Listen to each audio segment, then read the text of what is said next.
Senhora presidente, meus pares aqui presentes na nossa sessão ainda, quero dar um bom dia a todos. Mais uma vez retornamos à tribuna e, como sempre, falar de 3 assuntos que eu tenho dito aqui nesses 10 anos e mais alguns anos nas câmaras que passei, Câmara de Cachoeiro de Itapemirim, que fui vereador em 1970, vereador voluntário, daquele tempo o vereador era voluntário, e a Câmara de Vila Velha também por 5 mandatos, e agora nós estamos aqui na Assembleia fazendo a mesma coisa, falando sobre 3 assuntos.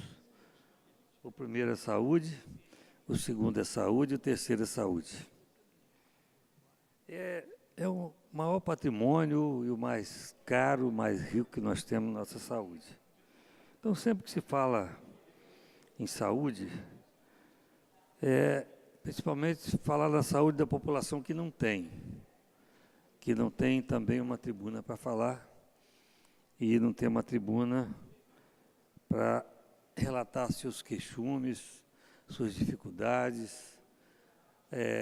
Nós estamos vendo a cada dia que passa a dificuldade, o governo federal, desde a Constituição de 88, que pregou uma mentira muito grande à nossa população, e que tem até aqui o nosso querido Nelson Aguiar, que foi constituinte também de 88, e que ajudou a fazer uma Constituição cidadã, Constituição boa, e que, naquele tempo, com Ulisses Guimarães, na verdade, a gente tinha orgulho de falar em política e em políticos. Hoje, a dificuldade é muito grande e cada dia piora, principalmente no cenário nacional, e que a gente vê que algumas pessoas que deveriam estar defendendo a população, defendendo o povo menos favorecido, está lá só para roubar.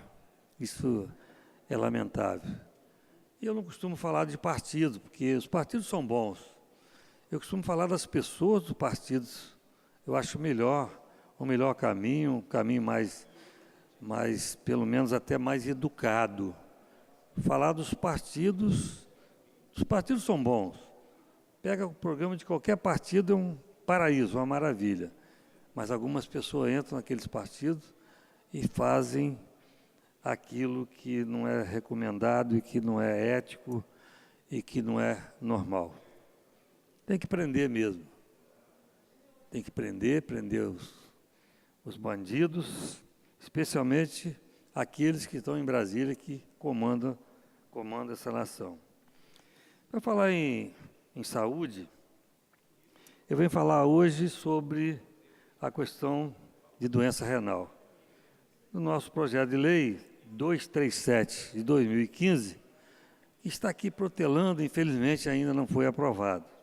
Ele dispôs sobre o reconhecimento das pessoas que têm doença renal, como os transplantados, por exemplo, como pessoas com os mesmos direitos para fins de atendimento prioritário nos serviços públicos e privados e da outras providências.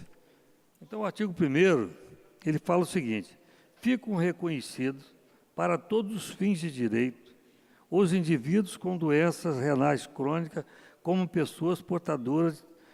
Nós temos que mudar esse termo, portadora, porque até o meu amigo Siqueira, lá de Vila Velha, para quem eu mando um abraço, presidente do Conselho de Pessoas com Deficiência, então não são portadoras. Ele relata que portador é aquele que você carrega, como se fosse uma bolsa, e que de repente você tira a bolsa, você não é mais portador. E na verdade ele está certo, e nós vamos consertar isso aqui. As pessoas com deficiências orgânicas, assim sendo, os mesmos deverão ter prioridade, atendimento de preferência ou preferencial em agências bancárias, supermercados, lotéricas, que a pessoa não vai na lotérica, às vezes, só para jogar na loteria. Se fosse, problema dele, mas ele tem esse direito. Ele vai lá para pagar uma conta de água, de luz, mas pode fazer seu jogo também. Serviços de saúde e assistência social, entre outros. Muito bem. A pessoa que é deficiente renal, ou seja, que é dependente de fazer hemodiálise, para quem não sabe o que é hemodiálise, e não tem obrigação de saber, mas eu vou explicar, são pessoas que os rins perderam a capacidade de fazer a filtragem do sangue, e com isso o sangue fica contaminado, a pessoa pode, contaminada de seus próprios hormônios, e pode até entrar em coma. Então, existe uma máquina, essa máquina fica do lado da pessoa, a pessoa deita nessa cama, ou nessa cadeira, geralmente é uma cadeira, a gente chama a cadeira do papai. E faz o cirurgião vascular, faz uma fístula, introduz um catéter, essa pessoa vai 3 vezes por semana nesse serviço. Segunda, quarta e sexta, normalmente é que faz. Essa pessoa fica nessa máquina 4 horas, 3 vezes por semana. 4 horas. Se você levar em consideração o tempo que leva da sua residência até chegar à clínica e depois para voltar, essa pessoa passa praticamente 3 dias por semana nesse sofrimento. Então, essa pessoa tem que ter a condição de pessoas com deficiência. Tem que ter, naturalmente, a prerrogativa, não o privilégio.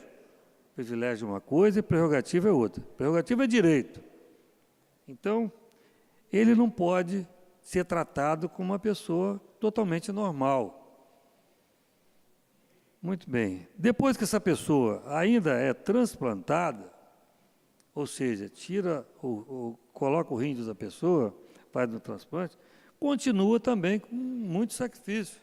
Então é preciso que o legislador, que nossos pares nos ajudem e que o governo do Estado não vete essa lei que é da nossa autoria.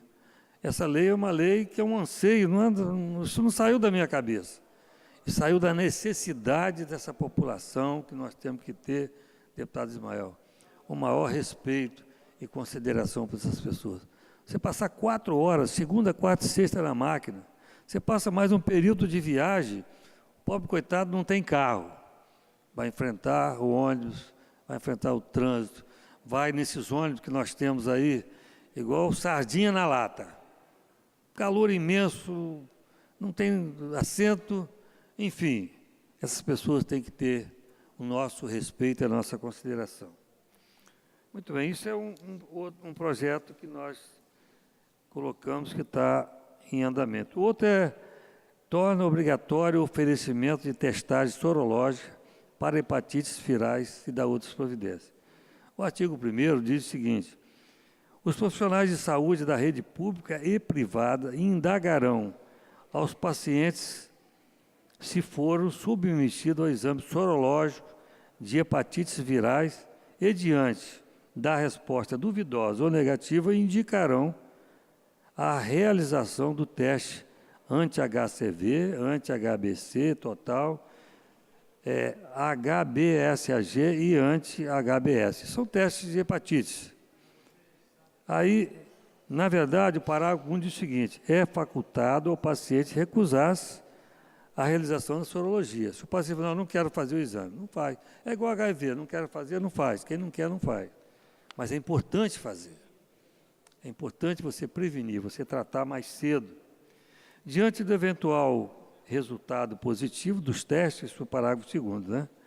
O profissional de saúde se compromete a encaminhar o paciente para a continuidade do segmento clínico. Bom, esses 2 projetos são da área de saúde. Agora, da área social, que nós também ajudamos um pouco, está em tramitação a isenção de CMS, ou seja, de imposto sobre mercadoria e serviço das pessoas que têm deficiência, que precisam de comprar, por exemplo, uma cadeira de roda.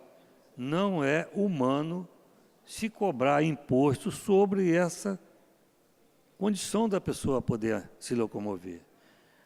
Não é humano cobrar imposto de um aparelho auditivo que você vai comprar. Não é humano você cobrar qualquer tipo de outro equipamento de pessoas com deficiência. Então, é preciso que o Estado ele possa acabar de uma vez por todas com a cobrança desse imposto. Nós estamos querendo proteger aquele que precisa ser protegido. Aquele que não enxerga, aquele que não ouve, aquele que não anda, enfim, aquele que tem qualquer tipo de deficiência. Nossos projetos, eu tenho vários, naturalmente, falei sobre esses 3, e eu agradeço à nossa presidência a tolerância por esses minutos.